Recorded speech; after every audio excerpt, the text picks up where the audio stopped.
Waalaikumsalam warahmatullahi wabarakatuh.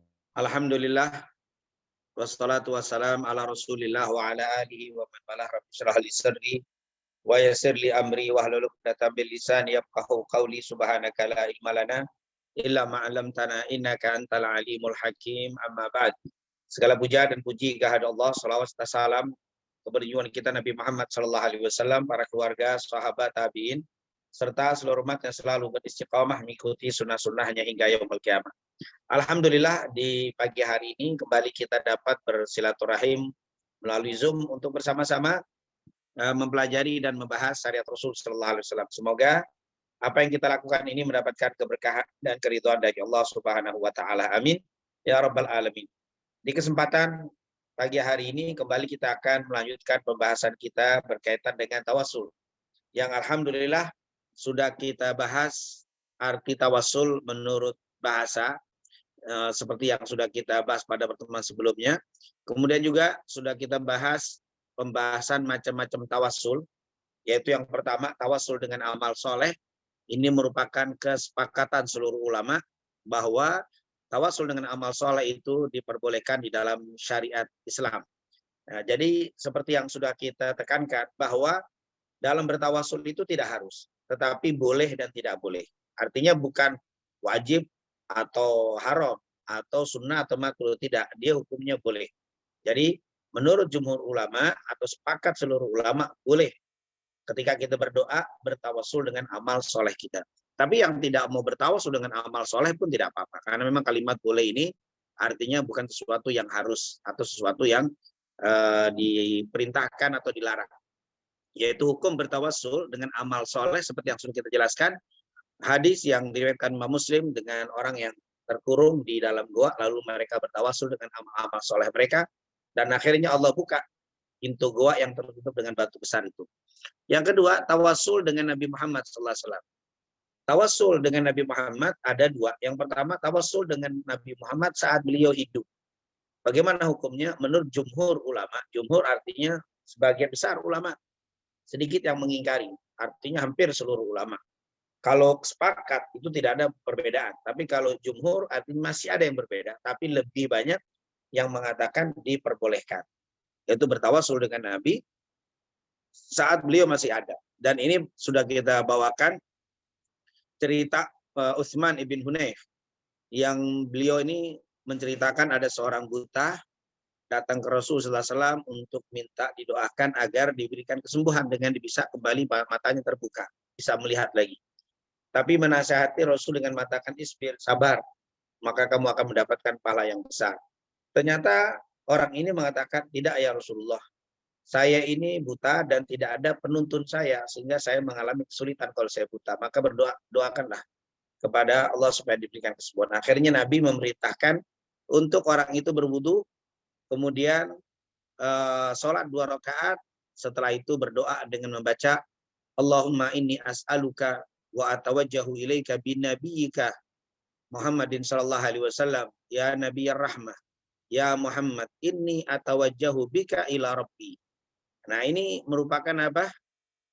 Tawassul di masa Rasul, dan akhirnya dengan doa itu orang ini dengan kalimat aku bertawassul kepadamu wahai Nabi Muhammad. Jadi dia bertawassul langsung kepada Rasul dan Allah berikan kesembuhan kepada orang ini. Inilah dalil yang dipegang oleh jumhur ulama bahwa orang yang bertawassul dengan Nabi saat Nabi masih ada itu diperbolehkan.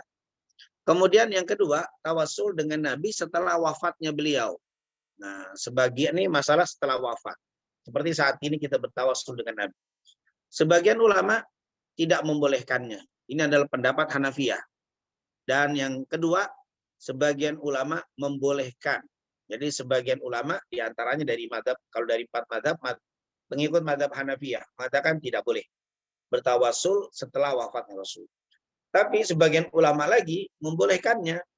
Siapa yang membolehkan? Yaitu dari pendapat pengikut madhab Malikiyah, Syafi'iyah, Hanabilah, dan mutaakhir atau pengikut Hanafiyah yang paling yang terbelakang, maksudnya yang belakangan. Jadi awal-awalnya menurut madhab Hanafiyah tidak diperbolehkan, tapi pada akhirnya sebagian madhab Hanafiyah, pengikut madhab Hanafi membolehkan. Jadi ini apa yang disampaikan oleh para ulama. katanya bahwa sebagian madhab seperti madhab Hanafiyah tidak membolehkan, tapi sebagian ulama dari madhab Malikiyah, Syafi'iyah, dan Hanabilah, dan sebagian pengikut dari madhab Hanafiyah membolehkan untuk bertawassul setelah wafatnya Nabi Muhammad SAW. Dari mana dikatakan kalimat tawassul di hadis Utsman bin Hunayf itu pernah terjadi setelah Rasulullah wafat. Nah, ini tentunya dari mana dalilnya diceritakan di dalam hadis yang diceritakan oleh Utsman bin Hunayf. Beliau cerita lagi nih, Utsman bin Hunayf. Ini dalil yang mengatakan diperbolehkan tawassul setelah wafatnya Nabi. Anna rajulan kana yakhtalifu ila Utsman bin Affan. Dulu ada seseorang yang dia ingin berusaha menemui Utsman bin Affan. Fi hajatin lahu, karena dia punya hajat. Fakana Utsman la yaltafit ilaih wa la yandur fi hajati. Tapi Utsman bin Affan karena kesibukannya mengurusi urusan negara dan juga banyaknya orang yang datang menghadap beliau, sehingga orang ini tidak diperdulikan. Dalam artian tidak mendapatkan perhatian dari Utsman bin Affan. Akhirnya orang ini yaitu datang kepada siapa? Utsman bin Hunayf. Jadi orang ini mau bertemu dengan Utsman bin Affan, tapi karena kesibukan Utsman bin Affan sehingga tidak mendapatkan perhatian. Lalu orang ini datang ke Utsman bin Hunayf. Utsman bin Hunayf ini orang yang menceritakan tentang adanya seorang buta yang datang ke Rasulullah SAW. Orang yang datang kepada Utsman bin Hunayf, terus dia bilang, syakal dzalika ilaih. Utsman bin Hunayf didatangi sama orang ini dan dia mengadu, wahai Utsman bin Hunayf, saya ini berkali-kali ingin bertemu dengan Sayyidina Utsman, tapi Sayyidina Utsman karena kesibukannya dan berbagai macam urusannya sehingga saya tidak diberikan perhatian. Padahal saya punya hajat yang saya ingin ungkapkan kepada Sayyidina Utsman. Maka Utsman bin Hunayf berkata kepada orang itu, "I'til midha fatawadda, tsumma til masjid fasalli fihi rak'atain." Kamu sekarang segera datang ke tempat wudu, kamu berwudulah dengan betul, kemudian sholat 2 rakaat. Tsumma qul, kemudian bacalah doa. Allahumma inni as'aluka wa atawajjahu ilaika binabiyyika Muhammadin sallallahu alaihi wasallam, nabiyyir rahmah, ya Muhammad, inni atawajjahu ilaik, inni atawajjahu bika ila rabbika azza wa jalla fa yaqdi hajati. Jadi Utsman bin Hunayf memberikan doa kepada orang ini seperti yang Rasulullah pernah berikan kepada orang buta. Dengan artian yang sama, ya Allah, aku minta kepadamu dan aku bertawassul dengan nabimu, nabi yang rahmat, nabi yaitu yang membawa rahmat. Wahai Nabi Muhammad, aku bertawassul kepadamu, kepada Allah, untuk menjadikan wasilah aku sebagai wasilahku kepada Allah supaya hajatku dikabulkan. Ini doa yang diberikan Rasulullah kepada orang yang datang dulu waktu itu orang buta. Setelah Rasulullah meninggal, Utsman bin Hunayf si perawi hadis didatengin sama orang. Orangnya tapi bukan buta, tapi punya hajat dengan Sayyidina Utsman, tapi Sayyidina Utsman tidak sempat memberikan perhatian kepada orang. Akhirnya diminta amalan sama Utsman bin Hunayf. Maka orang ini disuruh wudu, sholat 2 rakaat dan membaca doa seperti yang Rasulullah kasih kepada orang buta tadi. Akhirnya dia pun melakukan itu. Fantalaka rajulu fasana ama qala lahu Utsman. Lalu orang itu pun berwudu seperti yang diberitakan Utsman, kemudian dia sholat, kemudian dia berdoa seperti yang dikasih oleh Utsman bin Hunayf. Setelah itu summa ataba Utsman. Besoknya dia datang kepada Sayyidina Utsman. Faja al-bawwab hatta akhadha bi yadihi fa adkhalahu ala Utsman bin Affan fa ajlasahu ma'ahu ala tinfisah. Yaitu orang ini langsung waktu masuk ke rumah istana Sayyidina Utsman, ketemu penjaga pintunya, dia bilang saya ingin bertemu dengan Sayyidina Utsman, langsung dipegang orang itu, dituntun sama penjaga pintu sampai bertemu dengan Sayyidina Utsman. Kemudian sampai dihajat di depan Sayyidina Utsman langsung memberikan perhatian yang luar biasa kepada orang ini sambil mengatakan, "Mahajatu, apa hajatmu datang ke sini?" Pada qara hajatahu. Lalu orang itu menyebutkan hajatnya, faqadaha lahu. Langsung Sayyidina Utsman memberikan apa yang dia mau. Kemudian dia bilang lagi Sayyidina Utsman, "Ma dzakarta hajatak hatta kanat hadisa." Dikatakan waqal kanat laka min haja afatin. Kalau kamu punya hajat lagi dan Sayyidina Utsman, datanglah kepada aku akan penuhi semua hajat. Tsumma inna rajul kharaja. Kemudian langsung orang itu gembira karena sudah terpenuhi hajatnya, bahkan dikasih perhatian yang lebih daripada orang-orang lain. Maka orang ini datang lagi kepada Utsman bin Hunain. Dia bilang, wahai Utsman bin Hunain, jazakallah khairan ma kana yanzuru fi hajati wa la yaltafit ilai hatta kallamtahu fiyya. Utsman bin Hunain, terima kasih banyak, kata orang. Anda telah berbicara kepada Sayyidina Utsman sehingga hajat saya dikasih luar biasa, disambut gara-gara kamu berbicara dengan Utsman bin Affan, mungkin merekom saya ingin datang sehingga saya dilayani dengan luar biasa. Maka Utsman bin Hunain bilang, enggak, wallahi ma kallamtu, enggak, aku tidak bicara sama Sayyidina Utsman. Aku tidak memberikan rekomend untuk kamu untuk bertemu Sayyidina Utsman.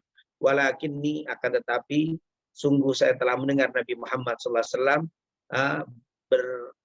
memberikan doa ini kepada orang yang buta. Diceritakan dulu, cerita adanya orang buta yang datang ke Rasulullah disuruh wudu, terus sholat 2 rakaat baca doa ini dikabulkan hajat. Aku kasih kamu amalan itu adalah yang aku lihat dari Rasul. Nah, ini menunjukkan dalil, ini hadis tentang cerita Sayyidina Utsman yang ditemui sama orang ini dan riwayat Utsman bin Hunain. Ini hadis diriwayatkan oleh Al-Imam At-Tabrani dalam kitab Mu'jam As-Saghir, kemudian juga diriwayatkan oleh Ibnu Adi dan juga beberapa para ulama. Hanya saja para ulama berbeda pendapat tentang kedudukan sanad. Intinya bahwa kejadian orang yang mau bertemu dengan Nabi kepada Sayyidina Utsman dikasih amalan itu dengan doa itu, ini menunjukkan menurut Utsman ibn Hunain bahwa bertawassul dengan Nabi setelah wafatnya Nabi diperbolehkan. Ini dalil daripada yang disampaikan oleh para ulama tentang bolehnya bertawassul setelah wafatnya Nabi Muhammad SAW. Bahkan Ibnu Taimiyah dalam kitabnya At-Tawassul wal Wasilah, wa idza humila ala hadzal ma'na li kalamin tawassala bin nabi ba'da mamati min salaf kama nuqilat ba'd sahabah wa tabi'in wa anil imam wa Ahmad wa ghairuhu. Nah, ini juga merupakan pendapat yang disampaikan oleh para ulama berkaitan boleh dan tidak bolehnya. Jadi sebagian ulama mengatakan tidak boleh setelah wafatnya Rasul, dan itu dipegang oleh mazhab Hanafiyah. Sementara sebagian ulama memperbolehkan, dan ini dipegang oleh mazhab Malikiyah, Syafi'iyah, dan Hanabilah. Dalil yang tidak memperbolehkan, kenapa tidak boleh? Nah, di sini tentunya dibacakan dalil yang tidak diperbolehkan, yaitu dalil yang mengatakan kami tidak menyembah. Nah, ini tentunya sudah kita bahas ya. Ala lillahi dinul khalis walladzina takhadhu min duni awliya man na'buduhum ma na'budu illa liyuqarribuna ilallahi zulfa. Ini surat Az-Zumar ayat 3.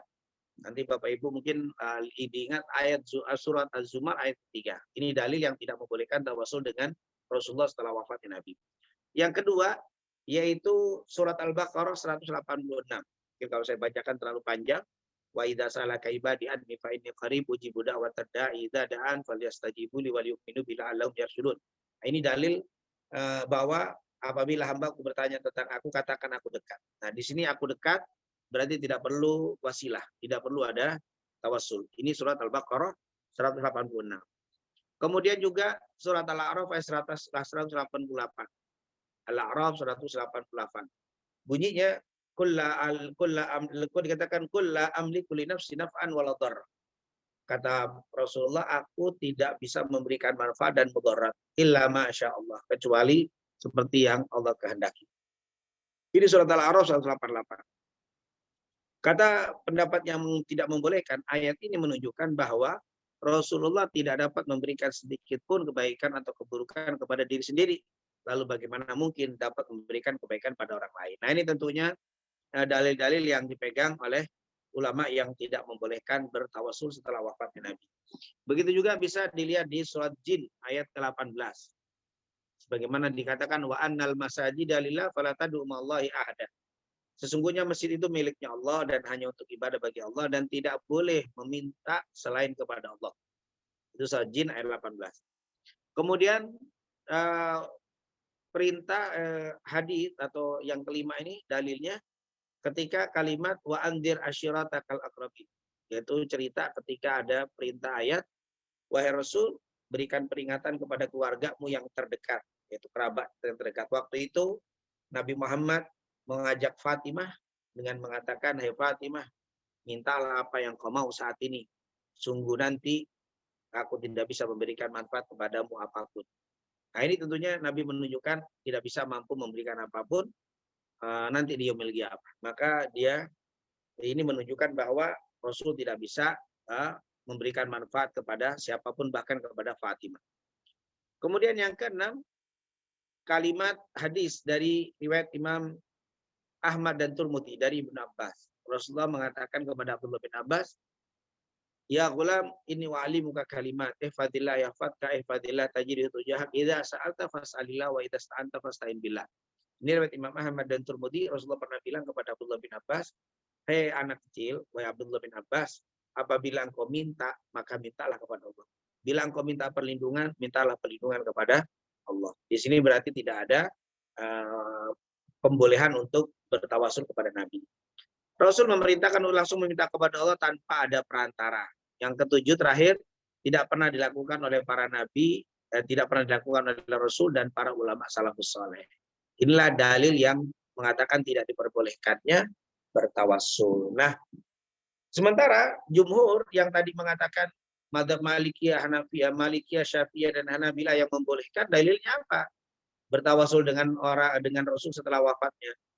Mereka mengatakan diperbolehkan tawasul dengan Nabi walaupun setelah meninggal dunia. Nah, dalilnya yaitu sebelum saya sampaikan dalil yang membolehkan bagi pendapat yang membolehkan, yaitu pertama mereka mengatakan surat Az-Zumar ayat 3 itu yang mengatakan mana abuduhum illa liyuqarribuna ilallahi zulfa. Itu surat Az-Zumar ayat 3. Mana abuduhum, kami tidak menyembah mereka illa liyuqarribuna, kecuali untuk mendekatkan kami ilallah, kepada Allah, zulfa, dengan sedekat-dekatnya. Kata yang membolehkan tawasul, ini ayat sangat berbeda antara kandung matin dengan tawasul. Jadi ayat ini sangat berbeda dengan maksud daripada tawasul. Yaitu bisa kita lihat yang pertama, ayat Az-Zumar ayat 3 itu ditujukan untuk orang kafir. Yang ayat yang dasar keimanannya tidak percaya kepada Allah. Ini kan surat Az-Zumar ayat 3 ini kan turun kepada musyrikin penyembah berhala. Sementara jadi ayat yang ditujukan kepada orang musyrik, orang kafir, kata para ulama yang ini jangan ditujukan kepada orang muslim. Nah, jadi teksnya itu berbeda. Turunnya berbeda, ayatnya berbeda. Karena memang untuk menafsirkan ayat harus kita lihat ayat ini kapan, di mana, untuk siapa. Jadi surat Az-Zumar ayat 3 itu diperuntukkan bagi orang kafir. Yang kedua, tawassul semata-mata dalam berdoa dan tidak ada unsur menyembah yang dijadikan tawassul. Sedangkan orang kafir telah menyembah berhala. Yaitu perantara tadi. Tawassul itu tidak menyembah. Seperti orang bertawassul kepada Nabi Muhammad, dia tidak menyembah Nabi Muhammad. Dia tetap minta kepada Allah, hanya mengatakan, "Ya Allah, dengan kemuliaan Nabi-Mu, kabulkan hajatku. Dengan kemuliaan Nabi-Mu, kabulkan hajat kami. Ya Allah, dengan keimanan kami kepada Nabi-Mu, kecintaan kami kepada Nabi-Mu, kabulkan hajat kami." Itu namanya tawassul. Jadi tidak ada unsur menyembah Nabi. Sementara surat Az-Zumar ayat 3, kalimatnya, "Mana abuduhum, kami tidak menyembahnya kecuali untuk mendekatkan diri." Berarti mereka menyembah. Jadi kalimat mana abuduhum bukan mereka tidak menyembah sama sekali, tidak. Mana abuduhum, kami tidak menyembah mereka, melainkan untuk mendekatkan diri kepada Allah. Berarti mereka menyembah. Ini. Sementara tawassul kepada Nabi Muhammad bukan menyembah Nabi. Nah, seperti kalau bahasa sederhananya, saya ingin ketemu Pak Menteri, tapi saya nggak punya channel. Kebetulan jamaah ada yang dekat dengan Pak Menteri. Maka saya minta kepada jamaah yang dekat itu untuk menghantar saya ke Pak Menteri. Atau saya waktu bicara sama Pak Menteri, saya temannya Fulan. Kebetulan Fulan ini dekat sekali dengan Pak Menteri. Maka itulah namanya tawassul. Jadi teman saya ini bukan tujuan. Tujuan saya adalah Allah. Berbeda dengan orang kafir. Orang kafir ini menyembah orang ini untuk mendapatkan kedekatan kepada Allah. Berbeda tentunya. Ini. Makanya di sini surat Az-Zumar ayat 3 yang pertama itu peruntukannya untuk orang kafir, dan ini tentunya mesti berhati-hati Bapak Ibu yang dimuliakan Allah, jangan memperuntukkan semua ayat kepada siapa yang tidak setuju dengan kita. Ayat ini jelek artinya dan cocok dengan orang yang tidak sepemahaman dengan kita diberikan, ini tidak boleh. Kita harus tahu ini ayat untuk siapa. oh ternyata ini ayat untuk orang-orang penyembah berhala, maka jangan sampai diberikan kepada orang saudara-saudara kita yang menyembah Allah. Ini akan berbahaya sekali. Nanti akhirnya timbul mudah mengkafirkan. Makanya maaf, ada juga yang mengkafirkan orang bertawasul karena berpegang dengan surat Az-Zumar. Yang kedua, jadi ayat ini tidak sesuai dengan peruntukannya. Jadi ayat ini turun untuk penyembah berhala. Yang kedua, tawasul itu tidak menyembah orang yang ditawasuli. Kalau kafir ini menyembah berhala. Orang muslim tidak ada yang menyembah Nabi Muhammad, yang bertawasul tidak ada menyembah Nabi Muhammad. Jangankan menyembah, meyakini Nabi sebagai anak Tuhan atau yang lain juga tidak. Mereka semua meyakini Nabi Muhammad adalah seorang hamba dan seorang rasul. Yang kedua. Yang ketiga, tawasul itu adalah dengan melalui orang-orang atau hamba-hamba yang dicintai Allah seperti Nabi Muhammad. Sementara ayat ini tawasulnya, kalau dikatakan tawasul, dengan patung-patung. Patung-patung ini tentunya sesuatu yang dibenci oleh Allah. Berbeda. Ini sangat seandainya kalau tutup burung buka ya. Orang musyrik itu tidak menyembah, artinya meyakini Allah sebagai Tuhannya, dan patung itu hanya sebagai tawasul, tetap salah. Kenapa? Karena tawasul itu adalah benda yang sangat dibenci oleh Allah sebagai benda musyrikan. Bagaimana dengan Nabi Muhammad? Tentunya Nabi Muhammad tidak disamakan dengan patung-patung tadi. Ini kalau kita terjemahkan orang musyrik tadi percaya dengan Allah dan ingin bertawasul lewat berhala. Tentunya ini sangat-sangat jauh. Karena pada dasarnya orang musyrik itu tidak percaya dengan Allah. Orang musyrik itu tidak percaya sama sekali dengan Allah. Bahwa waktu dikatakan la ilaha illallah mereka menolak. Lalu mereka menyembah patung dan mengatakan ingin mendekatkan diri kepada Allah. Tentunya sangat berbeda. Kalau muslim kan mengucapkan la ilaha illallah. Ini berbeda. Seandainya diiyakan misalkan, orang musyrik itu percaya kepada Allah, terus menyembah patung hanya untuk mendekatkan diri kepada Allah, itu juga tidak boleh disamakan dengan Nabi. Orang muslim yang bertawasul dengan Nabi untuk mendapatkan apa yang dihajatkan oleh Allah sangat berbeda. Patung itu adalah benda yang sangat dibenci. Nabi Muhammad adalah hamba yang sangat dicintai oleh Allah. Maka nanti Allah sampai mengatakan, siapa man shalla alayya wahidah sallallahu biha alaihi asyara. Siapa yang berselawat kepadaku sekali, Allah berikan 10 rahmat. Ini kan menunjukkan kecintaan yang luar biasa. Nah, ini tentunya bantahan dari surat Az-Zumar ayat 3. Jadi saya tidak terlalu memperpanjang ayat itu karena terlalu panjang dan sangat-sangat tidak tepat bila surat Az-Zumar ayat 3 diperuntukkan bagi orang bertawasul kepada Nabi. Yang kedua, karena memang ayat itu untuk orang kafir dan artinya pun sangat jauh ya, tidak bisa disamakan dengan muslim yang bertawasul dengan Rasulullah. Yang kedua, oleh karena itu kalau memang ayat itu difahami untuk muslim, ya tidak mungkin ada ulama yang membolehkan tawasul kepada Nabi, karena itu pasti akan dikatakan orang yang keluar dari Islam. Jadi makanya ada ulama mazhab Hanafi, mazhab Maliki, mazhab Syafi'i, mazhab Hambali membolehkan karena memang tidak memahami seperti itu. Jadi kalau kita membawakan surat Az-Zumar untuk orang yang bertawasul, wah ini berbahaya sekali. Pada akhirnya kita akan mengkafirkan semua orang yang bertawasul. Kemudian yang kedua, surat Al-Baqarah 186, wa idza sa'alaka ibadi anni fa inni qarib, yang mengatakan bolehnya bertawasul, ayat ini tidak ada larangan untuk bertawasul. Jadi boleh kita langsung minta, ya Allah, kabulkan hajat kami, boleh. Atau kalau yang mau bertawasul, juga di ayat ini tidak dilarang. Ya Allah, dengan kecintaan kami kepada Nabi-Mu, dengan kemuliaan Nabi-Mu, ya Allah, kabulkan hajat kami. Itu juga di ayat ini tidak dilarang. Jadi hamba Allah yang dekat itu akan minta dan akan aku kabulkan. Kata-kata dekat ini kan tidak mesti langsung, artinya begitu. Jadi ayat ini sekali lagi surat Al-Baqarah 186 tidak ada larangan untuk bertawasul. Tapi juga tidak ada perintah untuk bertawasul. Makanya pembahasan kita itu adalah boleh apa tidak, bukan masalah harus apa tidak harus gitu. Jadi yang tidak tawasul pun tidak apa-apa, yang tawasul tidak masuk ke dalam ayat ini. Karena ayat ini tidak ada kalimat boleh atau tidak boleh. Kemudian qul la amliku li nafsi naf'an wala dharran, ini tentunya surat Al-A'raf 188, bantahannya mereka yang bertawasul tidak meminta kepada Rasul tapi mohon kepada Allah. Karena kalimat surat Al-A'raf ya 188 tadi, aku tidak berkuasa menarik kemanfaatan bagi diri kalian dan tidak menolak kemudaratan dari kehendak Allah.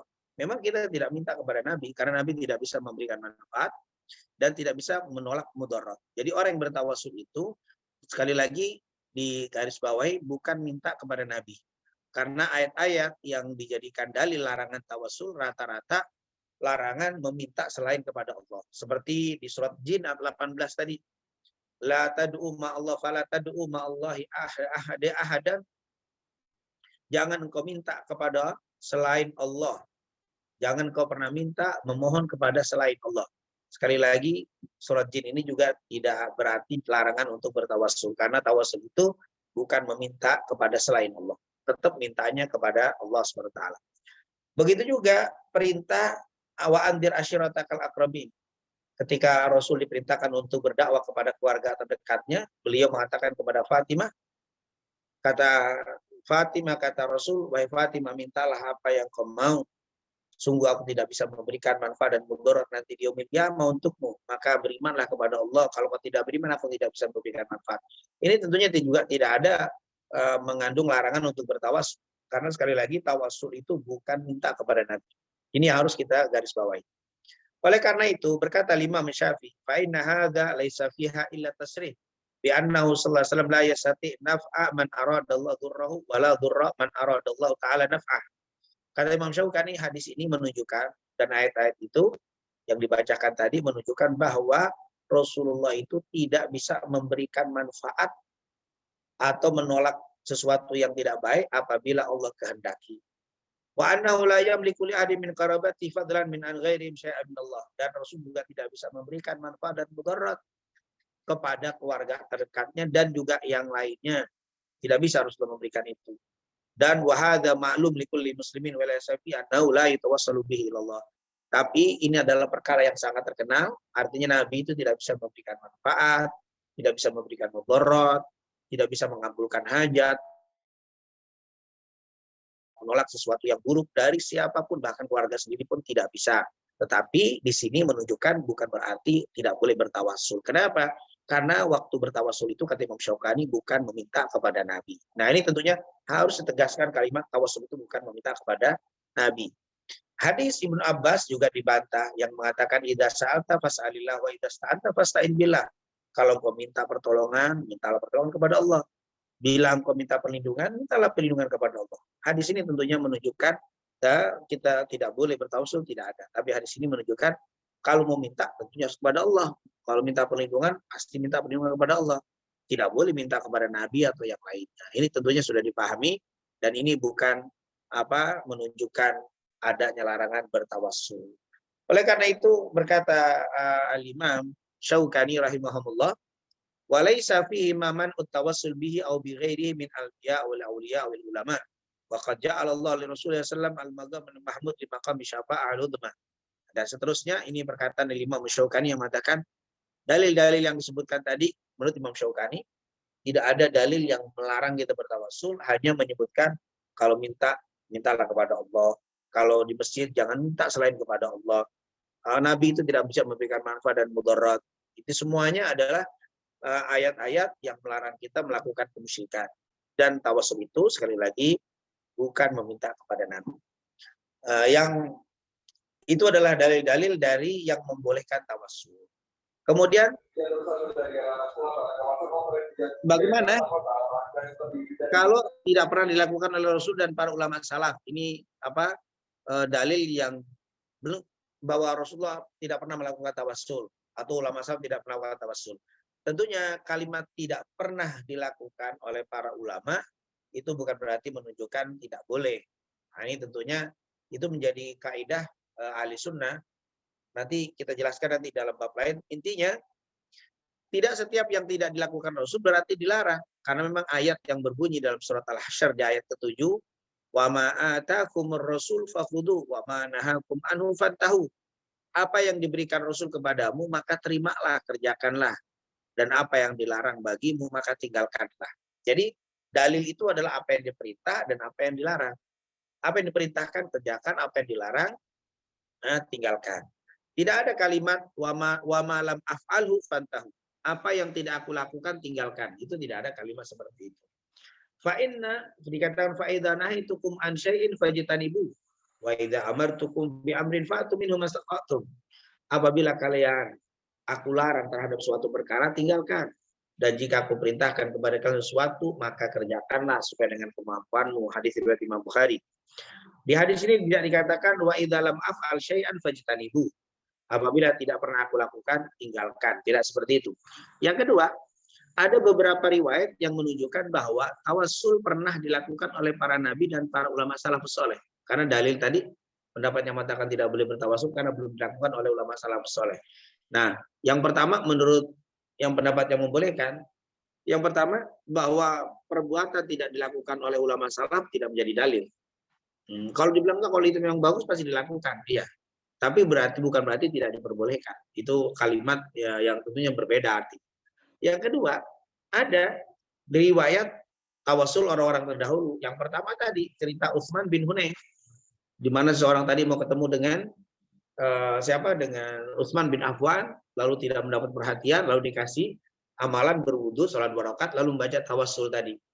Nah, ini menunjukkan ada di zaman Sayyidina Utsman itu kan salaf ya, bukan salaf lagi, malah salaf yang terbaik adalah Sayyidina Utsman karena golongan generasi sahabat Nabi Muhammad SAW. Nah, ini merupakan tawassul. Oleh karena itu Syekh Abdul Ghani dalam kitabnya Inja'ul Hajah, dzakara Syekhuna Abid As-Sindi fi risalatihi wal haditsu yadullu ala jawazi tawassul wal intishfa bi dzatihil mukarram fi hayati. Wa amma ba'da mamati faqad rawa at-Tabrani fil Kabir an Utsman bin Hunayf. Nah, dikatakan tawassul saat Nabi masih ada itu jelas, sepakat. Tapi setelah meninggal bisa diambil dari riwayat Imam Tabrani dari riwayat Utsman bin Hunayf yang saya ceritakan tadi. Kemudian yang kedua, dalil orang yang bertawassul setelah wafatnya Nabi diperbolehkan itu surat Al-Maidah 35. Ya ayyuhalladzina amanu taqullaha wabtaghu ilaihil wasilah wajahidu fi sabilihi la'allakum tuflihun.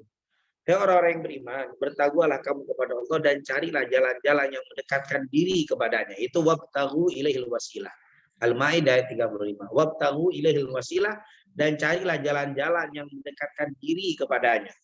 Mendekatkan diri jalan-jalan bagaimana? Dengan sholat, dengan ibadah, dengan mencintai Rasul. Itu juga termasuk jalan-jalan untuk mendekatkan diri kepada Allah Subhanahu wa taala. Ada kalimat wabtaghu ilaihil wasilah. Ini dijadikan dalil untuk dibolehkannya untuk bertawassul. Itu surat Al-Maidah ayat 35. Kemudian juga hadis Anas bin Malik dalam Sahih Bukhari, anna Umar bin Al-Khattab kana idza qahatu istasqa bil Abbas bin Abdul Muttalib. Dulu Umar bin Khattab itu waktu itu pernah terjadi paceklik di kota Madinah, tentunya setelah meninggalnya Rasul. Umar bin Khattab saat menjadi khalifah, berarti 3 tahun setelah wafatnya Rasul, terjadi paceklik.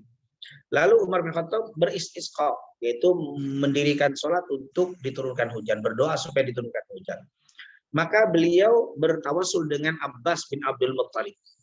Bertawassul dengan Abbas bin Abdul Muttalib, pamannya Rasul. Faqala Allahumma, ini adalah tawassulnya Umar bin Khattab. Allahumma inna kunna natawassalu ilaika binabiyyina fatashtina wa inna natawassalu ilaika bi ammi nabiyyina fasqina qal fayusqaw. Ini hadis riwayat Imam Bukhari. Kata Umar bin Khattab, ya Allah, inna kunna natawassalu ilaika bi nabiyyina. Ya Allah, dulu kami kalau punya hajat bertawassul kepada Nabi, dan waktu tidak turun hujan kami bertawassul kepada Nabimu dan akhirnya diturunkan hujan. Wa inna natawassalu ilaika bi ammi nabi. Dan sekarang ya Allah, kami bertawassul dengan pamannya Nabi. Faskina, maka turunkanlah hujan ya Allah. Lalu nggak lama yusqaun, diturunkan hujan oleh Allah Subhanahu wa taala. Ini menunjukkan yang pertama bahwa sahabat itu ada yang bertawassul. Ini hadis Bukhari. Dia bertawassul bukan kepada Nabi tapi bertawassul kepada Abbas bin Abdul Muttalib. Mungkin ada yang mengatakan, oh ini menunjukkan berarti tawassul ada di dalam perbuatan sahabat atau ulama salafus saleh. Bahkan di dalam kitab Fathul Bari disebutkan wa yustafadu, ini Imam Ibnu Hajar Asqalani dalam kitab Fathul Bari, wa yustafadu min qissatil Abbas istihbabul istishfa bi ahlil khair. Di dalam hadis ini mengandung perintah atau hal yang baik untuk bertawassul dengan orang-orang baik. wassalah, dan orang-orang yang ahli ibadah, wa ahlu baitin nabi, dan juga kepada keluarga Nabi. Fi, yaitu diantaranya fadl, wa fi fadlul al-Abbas, dan hadis ini juga menunjukkan kemuliaan Abbas bin Abdul Muttalib. Artinya, kata Ibnu Hajar di sini adanya anjuran untuk bertawassul dengan orang-orang soleh, dengan orang-orang ahli ibadah, terutama ahlul bait Nabi Muhammad Shallallahu Alaihi Wasallam. Nah, ini tentunya dalil yang menunjukkan orang dulu ada yang bertawassul dari Umar bin Khattab, itu hadis Bukhari. Kemudian ini kan Umar bin Khattab tidak bertawassul kepada Rasul.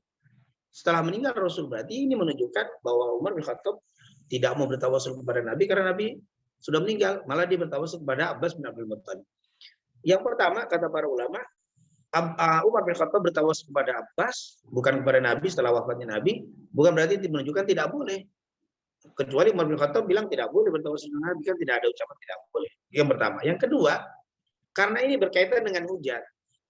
Seakan-akan beliau itu mengatakan, ya Allah, jika engkau tidak turunkan hujan karena kekurangan kami, maka turunkanlah hujan untuk keluarga Nabi, Abbas bin Abdul Muttalib. Nah, karena memang hujan berkaitan dengan orang hidup, tentunya akan lebih mengena bila bertawassul dengan Abbas bin Abdul Muttalib yang masih hidup, dia akan merasakan air hujan. Jadi karena berkaitan dengan hujan atau berkaitan dengan kehidupan yang saat di bumi, maka dia minta kepada tawassul dengan yang masih hidup. Seakan-akan kalimat bahasanya mungkin begini, ya Allah, jika engkau tidak turunkan hujan untuk kami, maka turunkanlah hujan untuk keluarga Nabi. Dia ini mengalami kesulitan kalau nggak turun hujan, maka dengan kemuliaan keluarga Nabi turunkan hujan, maka diturunkan hujan. Itu adalah tawassul namanya. Jadi ada kalimat tawassul di orang-orang terdahulu. Kalau ada yang bilang tidak pernah ada yang tawassul ulama salaf, yang pertama hadis Utsman bin Hunayf diriwayatkan oleh Imam Tabrani. Kemudian yang kedua hadis Bukhari, bagaimana Abbas dijadikan tawassul untuk Umar bin Khattab kepada Allah Subhanahu wa taala. Kemudian juga dalil selanjutnya yang bertawassul, berkata Ibnu Abbas, dahulu pernah terjadi peperangan antara Yahudi Khaybar dengan Gabilah Ghatfan.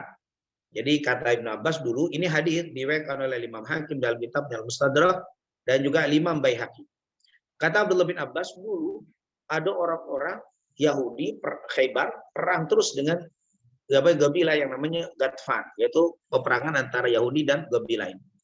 Selalu saja kaum Yahudi Khaybar, kalau mereka mengalami kekalahan, selalu saja ini Yahudi Khaybar ini selalu mengalami kekalahan. Suatu hari sebelum berperang, mereka berdoa dengan mengatakan, Allahumma inni nas'aluka bihaqqi Muhammadin nabiyil ummi alladzi wa'adtana an tukhrijahu lana fi akhir zaman. Ini doa orang-orang Yahudi di Khaybar. Jadi biasanya dia kalau perang antar suku kalah terus di Yahudi. Yaitu suku yang dilawan adalah suku Ghatfan. Kalau perang kalah terus. Sekali waktu ulama Yahudi berkumpul dan mereka berdoa dengan mengatakan Allahumma inna nas'aluka. Ya Allah, kami mohon kepadamu. Yahudi percaya kepada Allah, percaya. Yahudi itu pengikut Nabi Musa, tentu mereka percaya dengan Allah. Dia bertawassul dengan kalimat apa? Allahumma inna nas'aluka bihaqqi Muhammadin nabiyil ummi. Ya Allah, sungguh aku memohon kepadamu dengan kemuliaan Nabi Muhammad al-ummi, yang ummi, yaitu Nabi Muhammad ummi. Alladzi wa'adtana, yang telah kau janjikan, antukhrijahu lana, yang akan kau keluarkan untuk kami, fi akhir zaman, di akhir zaman. Memberikanlah kemenangan kepada kami, ya Allah. Jadi Yahudi sekali waktu pas mau perang berdoa seperti itu. Ya padamu dengan kemuliaan Nabi-Mu yang ummi, yang akan engkau keluarkan di akhir zaman, berikanlah kami kemenangan. Saat itu perang dan mereka setelah berdoa dengan kalimat ini mereka diberikan kemenangan oleh Allah. Nah, ini artinya mereka bertawassul. Saat Nabi Muhammad belum lahirnya aja boleh, apalagi setelah lahir. Itu kata para ulama. Loh, Yahudi bukannya tidak beriman. Beriman. Mereka itu tidak berimannya setelah Nabi lahir, jadi Nabi. Mereka tahu bukan dari keturunan Ishak, dari Bani Israil, maka saat itulah mulai mereka mengingkari Nabi. Seperti lam yakunil ladzina kafaru min ahlil kitab wal musyrikina munfaqina hatta ya'tiyahumul bayyinah. Jadi orang Yahudi itu tidak mengingkari keislaman kecuali setelah datang. Sebelum datangnya Nabi mereka percaya, tapi setelah datang Nabi baru mereka tidak percaya dengan Islam, tidak percaya dengan Nabi. Kenapa? Karena mereka berharap Nabi itu dari Bani Israel. Ternyata bukan dari Bani Israel, tapi dari Bani Ismail. Maka mereka mengingkari. Justru kata para ulama, Yahudi itu sebelum Nabi datang, justru mereka percaya dengan kenabian. Bahkan mereka menunggu datangnya Nabi. Tapi setelah datang kenabian, baru mereka tidak mengimani. Kemudian tentunya ada hadis, walaupun hadis ini diriwayatkan oleh Ibnu Sa'ad dari Bakar bin Abdullah secara mursal. Artinya ada mengatakan tidak nyambung ke Rasulullah SAW. Al-Imam Al-Munawi dalam kitabnya Faidul Qadir mengatakan hadis ini juga diriwayatkan oleh Bazzar dari Abdullah ibn Mas'ud. Al-Imam Haythami mengatakan perawinya sahih, tapi memang para ulama intinya masih berselisih di dalam rawinya. Rasulullah SAW pernah berkata, riwayat Abdullah bin Mas'ud, hayati khairun wa mamati khairul lakum. Hidupku bagus untuk kalian dan setelah matiku pun bagus untuk kalian.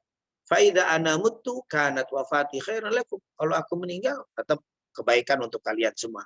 Kenapa? Setelah aku meninggal ini kok kalau Rasulullah masih ada itu bagus, jelas hidup dengan Rasul. Tapi setelah meninggalnya Nabi kok bagus juga. Kenapa? Ya tentunya tidak sebagus saat Nabi ada. Tapi kalau Nabi tidak ada pun jangan kau sesali, jangan kau kecil hati, karena tetap kebaikan untukmu. Kenapa? Tu'radu alayya a'malakum. Tu'radu alayya a'malukum. Akan diperlihatkan kepadaku amal-amal kalian. Fa in ra'aitu khairan hamidullah. Kalau aku melihat kebaikan dari kalian, aku memuji Allah. Wa in ra'aitu syarran, tapi kalau aku melihat kalian melakukan keburukan, istaghfartullah lakum. Aku memintakan ampun kepada Allah untuk kalian. Nah, ini merupakan dalil-dalil yang digunakan untuk bolehnya bertawassul. Nah, kemudian hadis riwayat Imam Sunan Ad-Darimi dalam kitabnya Sunan juga ada cerita yang menunjukkan adanya orang-orang dulu bertawassul. Berkata Abu Jauza ibn Abdullah, fahita ahlul Madinah qahtan syadidan. Waktu itu pernah terjadi paceklik di kota Madinah yang dahsyat. Fasyakau ila Aisyah, maka ahli Madinah, penduduk Madinah mendatangi Aisyah. Faqalat, dan mereka mengadukan kepada Aisyah bahwa Madinah sedang paceklik lama. Bagaimana wahai Aisyah? Maka Aisyah berkata, unduru gebran Nabi faj'alu minhu kiwa ila sama hatta la yakunu bainahu wa bainas sama saqfun. Ini kata Aisyah, itu kuburan Rasul, kasih sesuatu dikatakan biar terbuka. Jadi kuburan Nabi ini jangan kau tutupi apapun, biarkan terbuka sampai ke langit. Kata Aisyah. Lihatlah ke kuburan Rasul dan jadikan terbuka hingga tidak ada penghalang antaranya dengan antara langit terbuka, kuburan Rasul. Lalu mereka melakukan, maka turunlah hujan deras dengan tumburnya sampai tumbuh rumput dan membuat gemuk unta-unta yang ada. Artinya turun hujan tidak berhenti bahkan sampai tumbuh rumput sekitar kuburan Rasul sallallahu alaihi wasallam. Nah, ini namanya tawassul, bukan minta sama Nabi, tapi dibuka berharap supaya Allah turunkan kemuliaan karena Rasulullah sallallahu alaihi wasallam. Dan ada juga bahwa ulama salaf seperti Imam Syafi'i dikatakan dalam kitab Tarikh Baghdadi di jilid 1 di halaman 55, berkata Imam Syafi'i, inni la atabarraku bi Abi Hanifah waji'u ila gabrihi fi kulli yawmin ya'ni za'iran fa idza aradtu li haja sallaitu rak'atain waji'tu ila gabri wa sa'altullah ta'ala al hajata indahu fala tab'udu anni hatta tuqda hajati.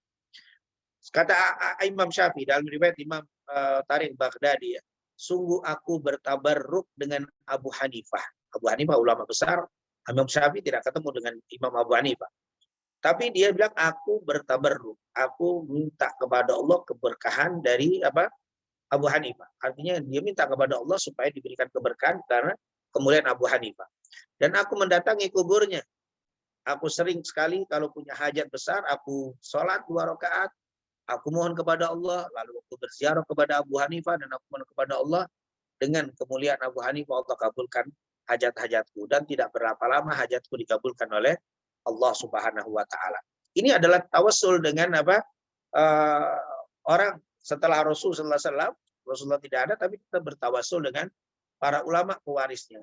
Kalau kepada Imam Abu Hanifah diperbolehkan, bagaimana dengan Rasulullah SAW? Itu sekali lagi dicatat bukan minta, ya. Kalau minta sudah syirik. Kata Imam Syafi'i, saya wudhu, kalau saya punya hajat mendesak, saya berwudhu, kalau saya 2 rakaat, lalu saya ziarah ke Abu Hanifah, terus saya minta, ya Allah kabulkan hajatku. Hajatku dikabulkan oleh Allah. Karena ziarah juga termasuk ibadah, terutama ziarah kepada orang-orang saleh termasuk ibadah. Ini adalah yang dijelaskan oleh Imam Baghdadi dalam tarikhnya, yaitu jilid 1 halaman 55. Dan dari Jabir bin Abdullah Ansari, Rasulullah SAW sering berdoa, man qala hina yasma'u nida Allahumma rabb hadhihi da'wati tamma was salatil qa'imati Muhammadan al-wasilah wal fadilah wa ba'athu maqamam mahmudal ladzi wa'adta halat lahu syafa'ati yaumil qiyamah. Barang siapa yang mendengar adzan lalu dia membaca doa Allahumma rabb hadhihi da'wati tamma. Artinya itu, ya Allah, pemelihara kalimat yang sempurna ini, sungguh salat telah didirikan. Allahumma rabb hadhihi da'wati tamma was salatil qa'imah. Ati Muhammadan al-wasilah wal fadilah. Berikanlah kepada Nabi Muhammad sebagai wasilah dan fadilah. Kata Rasulullah SAW, wa ba'athu maqamam mahmudal ladzi wa'ata, dan bangkitkan Nabi nanti di makom yang mulia. Itu sebenarnya tawassul, kata para ulama yang membolehkan. Apa kata Nabi? Halat lahu syafa'ati yaumil qiyamah. Orang ini wajib dapat syafaatku di hari kiamat. Artinya kita tidak minta, kita hanya bilang, ya Allah, sungguh waktu sholat telah tiba. Berikanlah kepada Nabi Muhammad wasilah dan fadilah. Bangkitkanlah dia, yaitu Nabi Muhammad, di tempat yang terpuji, seperti yang telah Engkau janjikan. Selesai. Allah bilang, Rasul bilang orang itu pasti dapat syafaatku. Artinya ini menunjukkan saya mintanya bukan syafaat, tapi saya mintanya supaya Nabi diberikan kemuliaan. Itu namanya tawassul. Dia berdoa kepada Allah dengan menyebutkan untuk Nabi.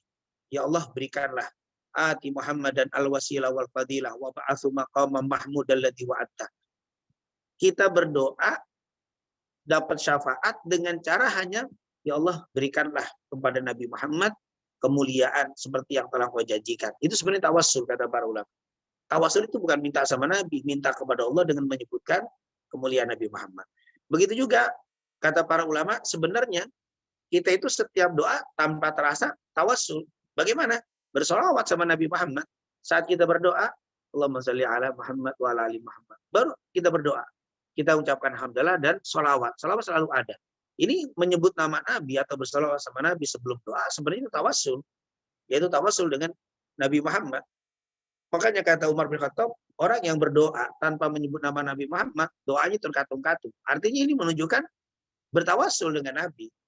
Yaitu tawassul itu kan menyebut nama Rasul, menyebut keimanan kepada Nabi, menyebutkan kecintaan kepada Nabi, lalu kita minta kepada Allah. Allahumma sholli ala sayyidina Muhammad wa ala ali sayyidina Muhammad. Ada yang berdoa, Allahumma sholli ala habibika wa Allahumma sholli ala habibika. Terus apa? Itu disebutin, ya Allah, salawat dan salam atas kekasihmu, pujaan hatimu, orang yang Kau utus sebagai rahmatil alamin, kabulkan hajat kami. Itu sebenarnya tawassul. Sama seperti Allahumma sholli ala Muhammad wa ala ali Muhammad. Allahumma itu kalimat bertawassul dengan menyebut nama Nabi Muhammad SAW. Oleh karena itu Imam Syafi'i suka mengatakan, Alan Nabi dari ati wahum ilaihi wasilati arju bihim apa gadan biyadil yumna sahibati. Keluarga Nabi adalah familiku. Mereka menjadi wasilahku, perantaraku untuk dekat dengan Nabi Muhammad.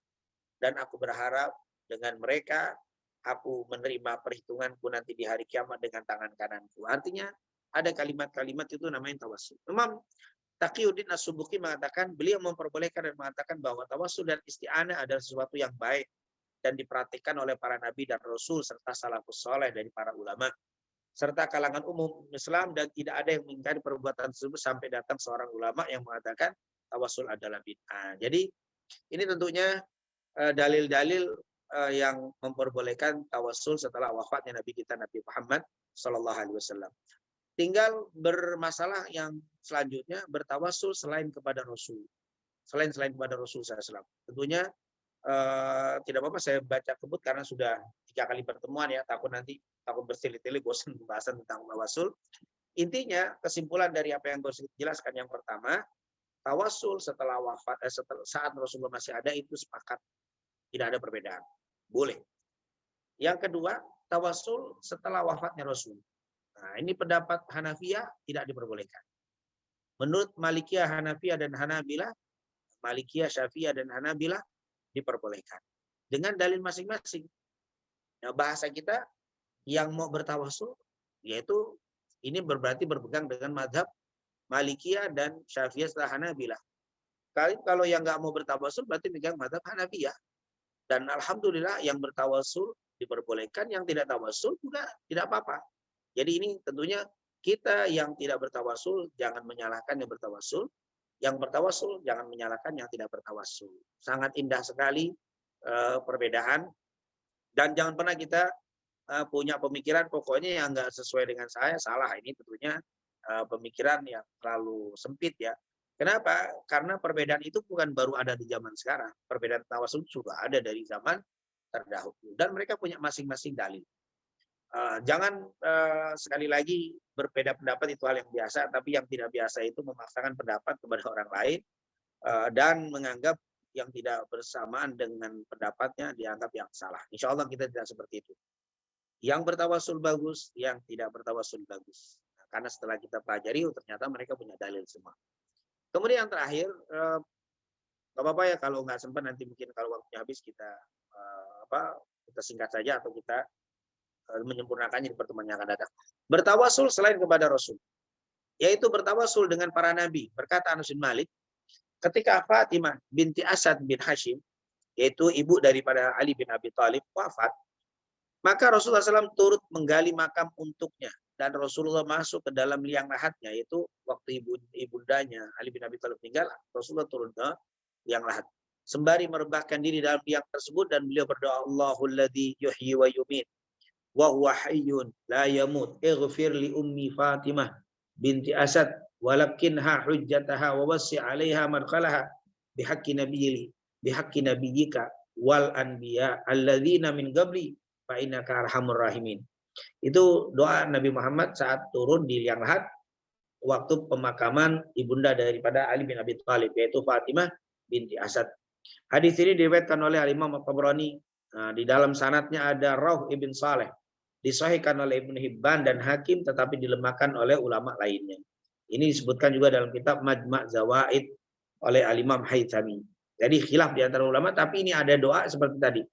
Yang artinya Allahul ladzi yuhyi wa yumiit. Allah yang maha menghidupkan dan mematikan. Wa huwa hayyun la yamut. Allah yang maha hidup dan tidak akan pernah mati. Ighfir, ya Allah berikanlah ampunan li ummi Fatimah, untuk ibu Fatimah binti Asad. Ya Allah berikanlah ampunan kepada Fatimah binti Asad.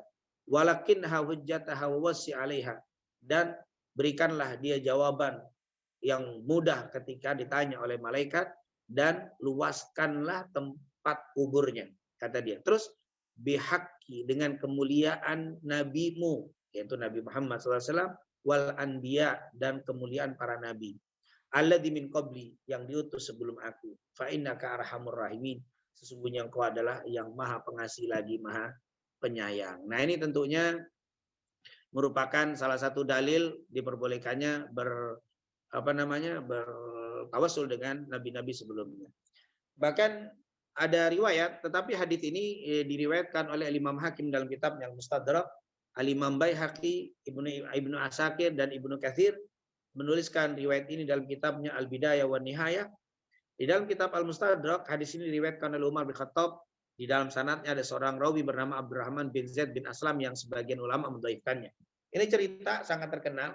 Kata Umar bin Khattab, ketika Nabi Adam melakukan kesalahan, dia beristighfar kepada Allah dan berdoa. Salah satu doanya, Ya Rabbi as'aluka bihaqqi Muhammadin. Dikatakan, Ya Allah, aku berdoa kepadamu dengan kemuliaan Nabi Muhammad. Lama ghafartuli. Faqala ya Adam, oke. Waktu itu langsung Allah berikan ampunan. Dia bilang, Ya Allah, dengan kemuliaan Nabi-Mu, ampuni aku. Maka Allah bertanya kepada Nabi Adam, wa kaifa arafta Muhammad wa lam akhluqhu? Bagaimana hai Adam kau mengetahui Nabi Muhammad padahal aku belum menciptakan dia? Dia bilang, li'annaka lam khalaqtani ma khalaqtani biyadika wa nafakhta fiyya min ruhika rafa'tu ra'si faraitu ala qawaimil arsh maktuban la ilaha illallah Muhammadur Rasulullah. Karena waktu engkau ciptakan aku ya Allah, waktu engkau ciptakan aku dan engkau hidupkan ruhku, aku hidup, aku bangun dan aku melihat tertulis ada kalimat la ilaha illallah Muhammadur Rasulullah di bawah arsy. Fa'alimtu annaka lam tudhif ila ismika illa ahabbal khalqi ilaik. Aku tahu tidak mungkin nama Muhammad Rasulullah itu disandingkan dengan namamu kecuali dia adalah kekasihmu yang paling kau cintai. Maka Allah menjawab, "Shadaqta ya Adam." Benar kau Adam. Innahu la uhibbul khalqi ilayya. Ud'ui, kata ud'uni bihaqqi. Faqad ghafartu lak walaula Muhammad ma khalaqtu. Katanya ini adalah hadis yang menunjukkan Nabi Adam pun bertawasul dengan Nabi Muhammad SAW. Dan bertawasul ini menunjukkan sekali lagi diperbolehkannya bertawasul kepada selain Nabi Muhammad, yaitu kepada para anbiya, seperti yang disebutkan oleh pendapat yang membolehkan bertawasul. Yang terakhir, saya singkat, saya sudah habis waktunya. Bertawasul dengan orang soleh. Ini dengan para nabi ada dalil tadi. Bertawasul dengan orang soleh bagaimana?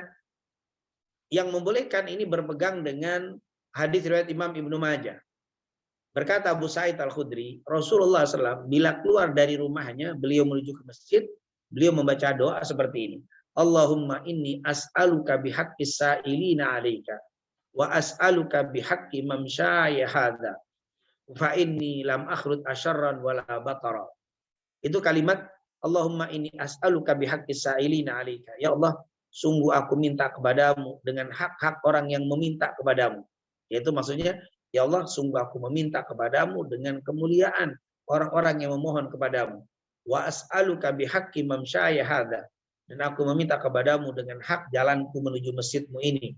Maka kabulkanlah hajat aku dan seterusnya. Artinya Rasulullah juga pernah mengucapkan seperti itu. Ini yang dijadikan dalil. Allahumma inni as'aluka bihaqqis sa'ilina 'alaika. Ya Allah, sungguh aku meminta kepadamu dengan hak, yaitu kemuliaan orang-orang yang meminta kepadamu. Ini menunjukkan Rasulullah nggak langsung minta, ya Allah berikan aku hajat, ya Allah ini enggak. Tapi Rasulullah menyebutkan dulu. Allahumma inni as'aluka bihaqqis sa'ilin. Ya Allah, aku mohon kepadamu dengan kemuliaan orang-orang yang memohon kepadamu. Wa as'aluka bihaqqi mamsyaya hadza, dan aku memohon kepadamu ya Allah dengan tawassul jalanku ini ke masjid. Nah, artinya di situ ada kalimat memohon kepada Allah melalui tawassul. Nah, ini tentunya yang dijelaskan oleh para ulama. Bertawassulnya para ulama cukup banyak ya. Imam Malik, dikatakan Imam Malik pernah bertawassul kepada, yaitu yang diminta ayah Aba Abdillah astagfirul ghaibu adnu am astagfirul Rasulillah.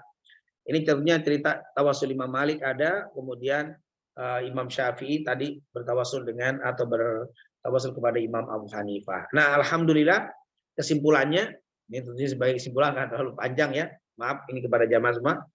Kesimpulannya, tawassul kepada Nabi saat tawassul dengan amal soleh sepakat tidak ada perbedaan sama sekali. Boleh. Kedua, tawassul dengan Nabi saat Rasulullah masih hidup, alhamdulillah jumhur ulama, sebagian besar ulama membolehkan. Karena hadis Utsman bin Hunayf tadi jelas. Kemudian tawassul saat setelah Nabi Muhammad meninggal dunia, khilaf, terjadi perbedaan di antara ulama. Yaitu pendapat yang pertama dari mazhab Hanafiyah, tidak diperbolehkan. Lebih baik doa tanpa tawassul, kata beliau. Tapi pendapat yang kedua, menurut mazhab Malikiyah, Syafi'iyah dan Hanabilah, boleh. Kalau mau bertawassul boleh, enggak tawassul juga tidak apa-apa. Tapi yang membolehkan itu adalah pendapat Malikiyah, Syafi'iyah dan Hanabilah dengan dalil-dalil yang saya sebutkan tadi. Wallahu a'lam bishawab. Mungkin mungkin bagi saya ingin share materi ini, saya sudah tuliskan agar supaya, karena memang tadi banyak dalil, mungkin bingung jamaah nanti. Saya share ini ada 2 slide. Slide yang pertama tawassul saat Nabi masih ada, dan yang setelah Nabi. Insya Allah nanti saya share ke saudara Ustadz Yudi insya Allah.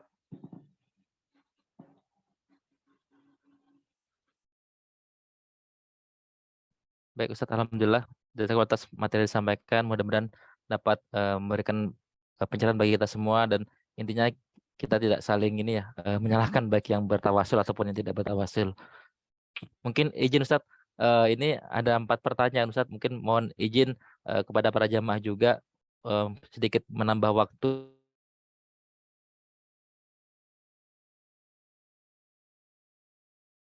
Dibantu dijawab dengan singkat Ustadz ya. Yang pertama Ustadz, mohon izin pertanyaan dari Bapak Bambang Raflis Ustadz yang pekan sebelumnya Ustadz. Pertama, pada saat bertawasul dengan amal soleh, apakah akan berpengaruh dengan pahala kebaikan dari amal tersebut? Misalnya berkurang pahala kebaikan dari amal tersebut yang akan menjadi timbangan di hari akhir. Kemudian yang kedua, apakah bisa bertawasul dengan amal soleh terbaik kita secara berulang-ulang dalam doa atau permohonan kita? Mungkin izin Ustaz, 2 pertanyaan itu dulu Ustaz. Mohon izin tanggapannya Ustaz. Iya, bertawasul dengan amal soleh, apakah bisa mengurangi pahala kita?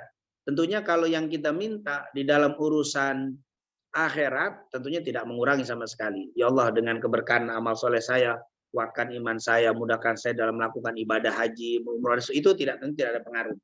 Itu karena memang doa untuk urusan akhirat.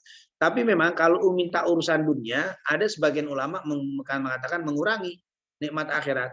Makanya seperti Imam Bukhari, beliau berpendapat bahwa kalau kita minta dunia terus dikabulkan, tentunya akan mengurangi jatah kehidupan akhirat. Walaupun ya jatahnya sangat-sangat sedikit ya, karena kehidupan dunia sehebat apapun tidak ada setitik kehidupan akhirat. Tapi kata-kata mengurangi itu memang ada dalam riwayat yang dikatakan oleh Imam Bukhari. Kata Imam Bukhari, saya pernah minta urusan dunia 2 kali dan langsung dikabulkan oleh Allah. Lalu saya berpikir, wah ini kalau saya dikabulkan terus minta urusan akhir, urusan dunia, saya takut dikurangi pahala saya nanti di akhirat. Maka sejak saat itu Imam Bukhari tidak pernah minta urusan dunia. Jadi kalau kata-kata mengurangi urusan dunia iya, tapi tentunya pengurangan hanya setitik saja. Sementara kalau untuk urusan ibadah tentunya tidak berkurang, malah bagus. Itu yang pertama jawabannya, secara singkat. Kemudian yang kedua, bisa nggak bertawasul itu minta kapanpun kita minta, diperbolehkan saja, terutama kepada Rasul Sallallahu Alaihi Wasallam yang membolehkannya, membolehkan bertawasul tidak apa-apa. Seperti kita setiap doa membaca sholawat, Allahumma sholli ala sayyidina Muhammad, baru berdoa itu tawasul sebenarnya. Nah, itu boleh bertawasul setiap saat berdoa seperti saat kita bersolawat sama Nabi Muhammad SAW. Karena solawat itu bagian daripada tawasul. Wallahu a'lam bishawab. Baik Ustaz, Afwan Ustaz, mungkin yang kedua bertawasulnya dengan amal soleh yang sama Ustaz secara berulang-ulang. Misalkan saya bertawasul dengan infak kepada si fulan atau pada siapa Ustaz, itu Ya, diulang-ulang Ustaz. nggak Apakah apa-apa. Nggak ya. apa-apa. Memang tidak ada larangan untuk mengulang-ulang tawasul. Itu maaf ya, kalau kita mengungkapkan di depan orang itu riya ya. Tapi kalau di hadapan Allah justru tidak, karena kita memang ingin menunjukkan kepada Allah walaupun Allah Maha tahu, tapi itu tawassul dan itu diperbolehkan. Tidak ada larangan untuk seperti tadi ya. Kita lihat ada beberapa ungkapan seperti Said Muhammad bin Ali Al-Maliki ketika tawassul, dia bilang, saya itu kalau bertawasul sama Nabi bukan zatnya, tapi saya bilang begini, ya Allah, dengan kecintaan saya kepada Rasulmu. Setiap dia bersalawat, dia meyakini seperti itu.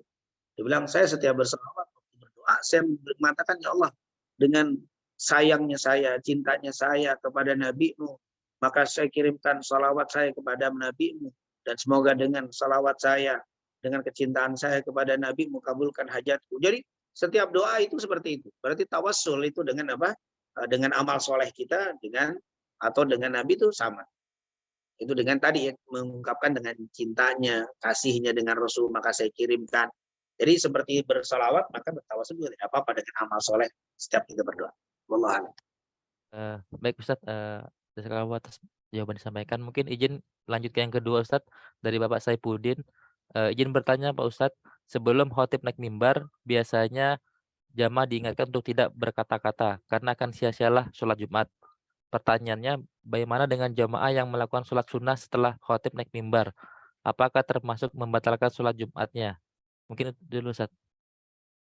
Iya, bagi yang belum sholat tahiyatul masjid, walaupun khatib sudah naik mimbar, nggak ada masalah. Tetap harus disunnahkan sholat tahiyatul masjid. Karena ini pernah terjadi kepada Sayyidina Utsman. Saat Sayyidina Utsman sedang khutbah Jumat, tiba-tiba ada orang datang, duduk. Sayyidina Utsman langsung menyuruh berdiri. Setelah selesai sholat, khutbah selesai, Utsman ditanya, kenapa engkau suruh berdiri? Sungguh aku melihat Rasulullah menyuruh orang berdiri ketika masuk masjid sebelum sholat tahiyatul masjid. Tapi kalau sudah sholat tahiyatul masjid, kita duduk, khatib naik mimbar, lebih baik jangan sholat qobliyah. Kenapa? Karena memang khatib sudah naik. Nah, ini tentunya lebih afdol. Lebih afdolnya khatib saat naik khutbah, kita jangan naik. Kita khawatir dia naik, dikhawatirkan ini termasuk lagwa nanti. Karena setiap doa, bahkan baca Quran, ataupun sholat sunnah, tidak diperbolehkan saat khatib naik mimbar. Jadi saran saya lebih baik ditinggalkan, walaupun kita biasa sholat qobliyah sama Jumat, tapi kalau khatib sudah naik, ingat tidak usah. Kecuali belum sholat tahiyatul masjid. Wallahu a'lam. Baik Ustaz, izin yang ketiga Ustaz dari Bapak Amin Rohmat. Assalamualaikum Ustaz. ada kebiasaan dalam pergaulan meminta didoakan dengan kalimat mohon doanya ya. Apakah hal tersebut termasuk tawasul dan apakah ada contoh hadis atau asar sahabat, Ustaz? Iya, itu sebenarnya ada. Bukan kepada Rasul saja. Kalau kepada Rasul sangat banyak ya. Pernah ada orang perempuan ayan yang punya penyakit ayan datang ke Rasulullah, ya Rasulullah, ud'ullah li ayyashfiani, ya Rasul, doakan kepada Allah biar Allah berikan kesembuhan kepada saya. Kata Nabi, in syi'ti da'autullah. Kalau engkau mau aku doakan kepada Allah engkau sembuh. Wa in syi'ti sabarti walakil jannah. Tapi kalau engkau sabar, insya Allah bagimu surga. Lalu perempuan itu bilang, ya Rasul, kalau begitu enggak usah doakan saya. Biarkan saya sakit ayan sampai akhir hayat saya. Tapi yang penting ya Rasul, doakan saya kalau saya sedang kambuh ayan saya, aurat saya tidak terbuka. Maka Nabi mengangkat tangan mendoakan orang itu. Dan perempuan itu sampai akhir hayatnya meninggal dalam keadaan sakit ayan. Tapi subhanallah setiap di ayan tidak lagi terbuka auratnya. Artinya ada orang datang ke Rasulullah minta doa. Dan banyak sekali cerita-cerita yang orang datang kepada Rasul minta doa itu banyak. Ini menunjukkan boleh kita minta kepada orang supaya mendoakan kita. Seperti Umar bin Khattab ya, cerita yang sangat terkenal waktu Umar bin Khattab mau umrah, itu dia izin sama Rasul, apa kata Rasulullah? La tansana fi du'aika ya ukhayya.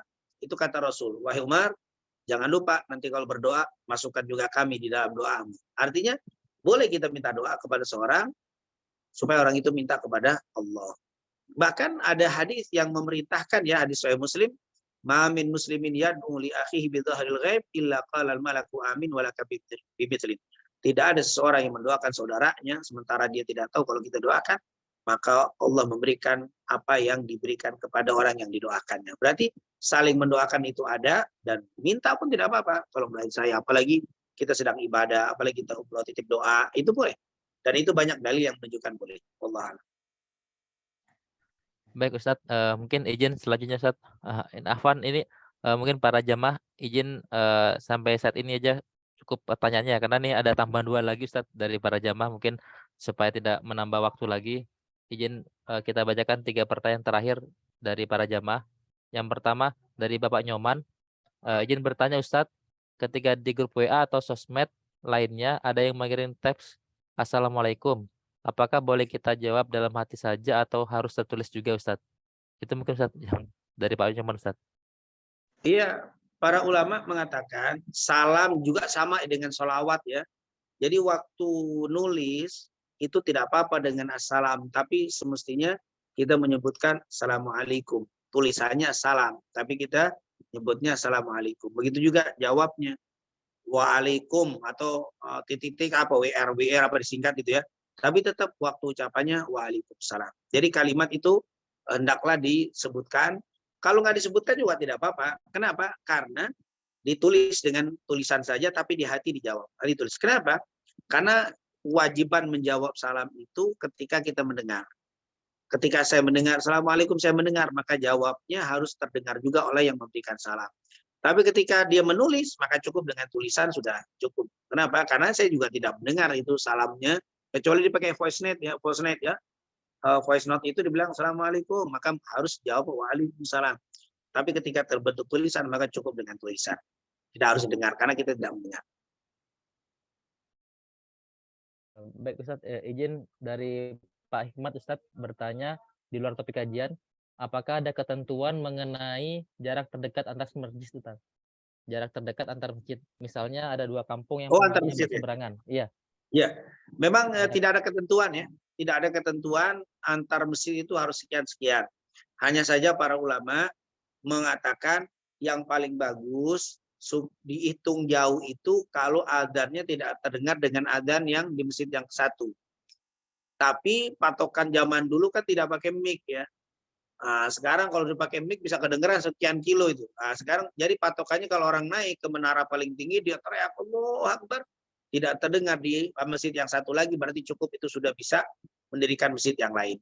Itu adalah patokan dihitung jauh dan tidak jauh. Yaitu kalau sudah tidak terdengar suara, hitungannya itu sudah jauh. Apalagi perkembangan zaman sekarang dengan masyarakat semakin padat, tentunya masjid itu tidak bisa dipatoki sekian kilo. Boleh jadi di kampung 10 kilo pun cukup lah, karena memang jauh dan orangnya tidak banyak. Tapi di Jakarta bisa berdekatan. Alhamdulillah tidak ada penentuan jarak.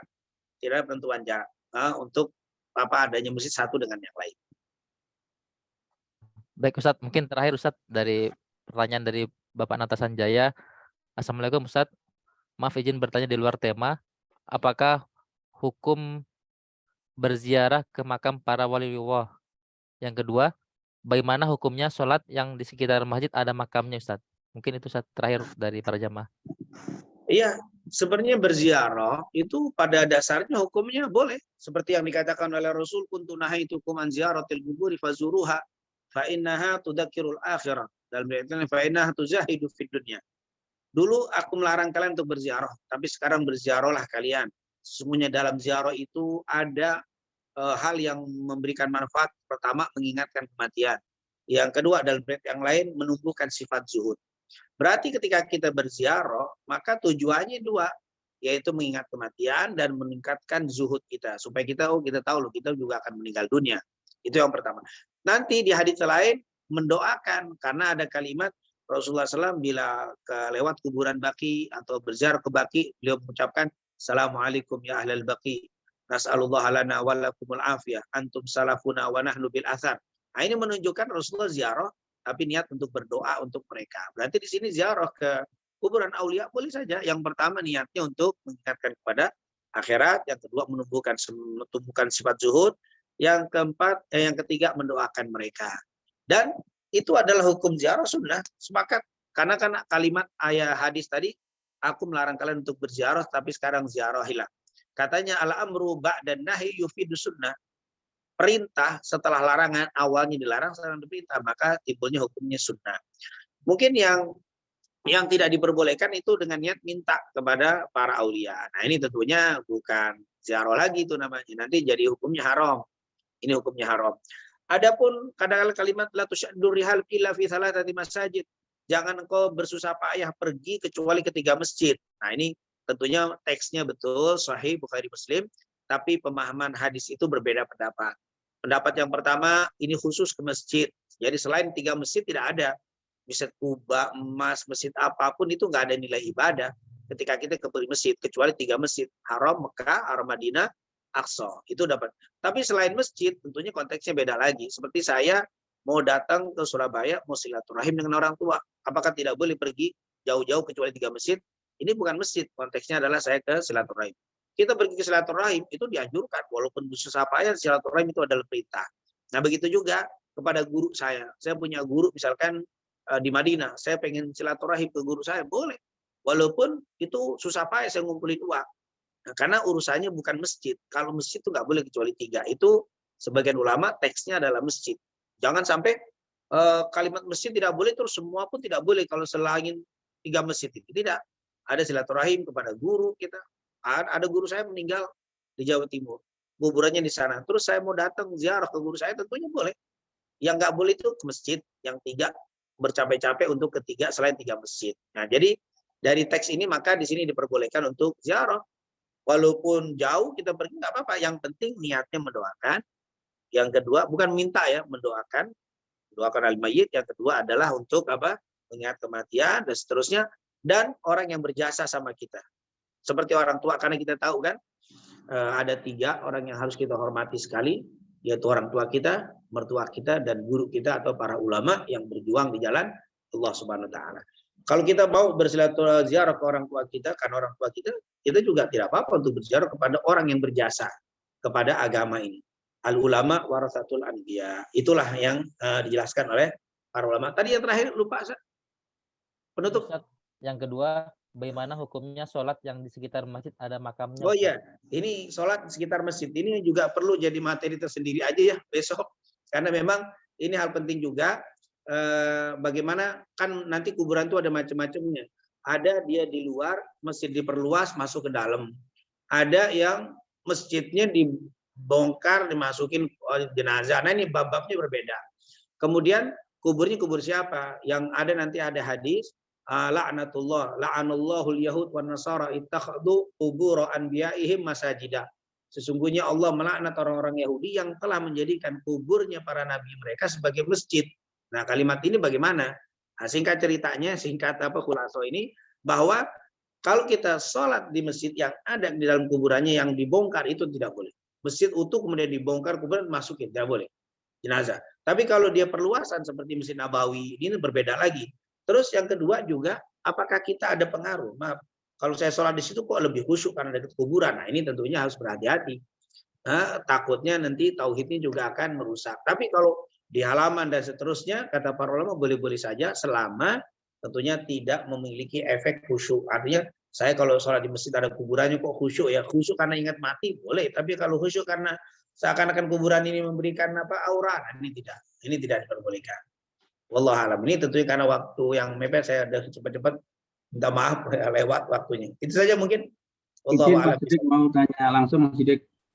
Baik, Ya, Ustaz. baik Pak Amin, silakan Pak Amin. Terima kasih waktunya. Assalamualaikum warahmatullahi wabarakatuh. Al Habib mau tanya ini tentang satu materi. Mungkin berkaitan juga dengan materi, tapi ada sedikit berbeda. Ada kaul ulama Ustadz yang mengatakan kullu amalin baina maqbulin wa mardudin. Itu dasar dan kebenarannya seperti apa Ustadz? Mohon penjelasannya. Afwan Ustadz, masih di mute Ustadz. Itu kullu qawlin kullu amalin baina mardudin wa qabulin illa salatu ala nabi, bukan? Nah, Ustaz. Iya. Illa salatin. Iya, memang ada perkataan seperti itu. Tapi ini sebenarnya bukan hadits ya, saya belum dapetin itu. Kalimat yang begini, semua amal itu berpotensi diterima dan berpotensi ditolak kecuali sholawat sama Nabi. Nah itu sebenarnya itu pemahaman dari para ulama. Memang karena apa? Karena sholawat sama, kalau kita kan maaf sholat itu bisa diterima bisa tidak. Kalau wudhunya benar, sholatnya benar, rukun-rukunnya sempurna diterima. Kalau tidak tentunya ditolak. Begitu juga puasa, zakat, haji dan lainnya. Tapi kalau sholawat sama Nabi katanya pasti diterima. Kenapa? Yang pertama karena Rasul bilang, "Ma min muslimin yusalli alayya illa raddallahu alayya ruhi hatta arudda alaihi salam." Tidak ada orang yang bersalawat kepadaku, bersalam kepadaku kecuali Allah kembalikan rukun dan aku menjawab salam. Berarti ikhlas nggak ikhlas dia ngucapin salam tetap aja saya akan bahas. Seperti saya ketemu dengan Bapak, saya assalamualaikum. Mau ikhlas nggak ikhlas tetap aja Bapak salam. Berarti ini pasti diterima sholawat itu karena akan dijawab oleh Rasul. Yang kedua, ada hadis yang Rasulullah bilang, ma min muslimin yusalli alayya dikatakan tidak ada orang yang bersalawat kepada aku sekali illa sallallahu alaihi bi asyra. Man shalla alayya wahida sallallahu bi alaihi asyra. Bukhari Muslim dari Abdullah bin Amr bin As. Siapa yang bersalawat kepadaku sekali, Allah langsung turunkan rahmat kepadanya 10 kali. Nah ini salawat mau khusyuk, tidak khusyuk, kata ulama. Dia salawat sambil duduk, sambil bengong, artinya Allahumma shalli ala Muhammad wa ala ali Muhammad. Walaupun dia tidak khusyuk tetap aja dapat. Dan tidak harus berwudu, tidak harus menghadap kiblat dan seterusnya. Jadi persyaratannya tidak banyak. Nah itu menyebut nama Nabi, sekedar menyebut nama Nabi dijawab oleh Allah dengan diberikan 10 rahmat. Bersalam sama Nabi, mau khusyuk tidak khusyuk, ikhlas tidak ikhlas, yang penting Allahumma shalli ala Muhammad wa ala ali Muhammad. Maka Allah kembalikan ruhnya Nabi Muhammad dan menjawab salamnya. Nah ini maka dari sisi-sisi ini tentunya nanti banyak ya fadilah keistimewaan sholawat. Makanya kata ulama, wah ini menunjukkan luar biasa. Kullu amalin bainal qabuli warraddi illa salatu ala nabi. Semua amal itu bisa diterima, bisa ditolak, bisa gobul nggak gobul, tapi kalau sholawat pasti diterima. Tapi kata ulama, kalau bersolawat dengan khusyuk, ikhlas, rapi, sesuai dengan yang diperintahkan oleh Rasul, maka selain mendapatkan pahala, hajatnya, doanya dikabulkan. Tapi kalau sholawat yang tidak khusyuk, ya sambil santai, sambil jalan, tidak konsen, maka tetap dapat ganjaran dibalas dengan 10 rahmat, tapi doa nggak dikabulkan. Itu yang disebutkan oleh para ulama. Tapi kalimat tadi bukan hadis. Yaitu yang saya pahami adalah pemahaman dari para ulama dari teks-teks yang hadis yang ada, lalu dikeluarkanlah kalimat itu. Wallahu a'lam bishawab. Baik Ustaz, alhamdulillah semua pertanyaan sudah dijawab oleh Ustaz semuanya dan mudah-mudahan dapat memberikan pemahaman lebih kepada kita semua dan dapat memberikan keberkahan pada acara kita pada pagi hari ini. Mungkin izin Ustaz mohon berkenan untuk penutup pengajian pada pagi hari ini dengan doa. Baik, Allahumma shalli ala sayyidina Muhammad wa ala ali sayyidina Muhammad. Allahumma nas'aluka ilman nafi'an wa rizqan thayyiban wa amalan shalihan Allahumma yassir umurana waqdi hajatina warda amalana wa amalana birahmatika arhamar rahimin. Rabbana atina fid dunya hasanah fil akhirati hasanah wa qina adzabannar. Wa sallallahu ala sayyidina Muhammadin wasallam. Alhamdulillahi rabbil alamin. Baik Ustadz, jazakallahu atas materi yang disampaikan, dan kepada para jamaah juga kami ucapkan terima kasih. Nanti terkait dengan file yang akan disampaikan Ustadz, insya Allah akan kami kirim di grup pengajian, ataupun nanti kita akan share juga di link Drive Google. Kurang lebihnya kami mohon maaf. Wassalamualaikum warahmatullahi wabarakatuh. Waalaikumsalam warahmatullahi wabarakatuh.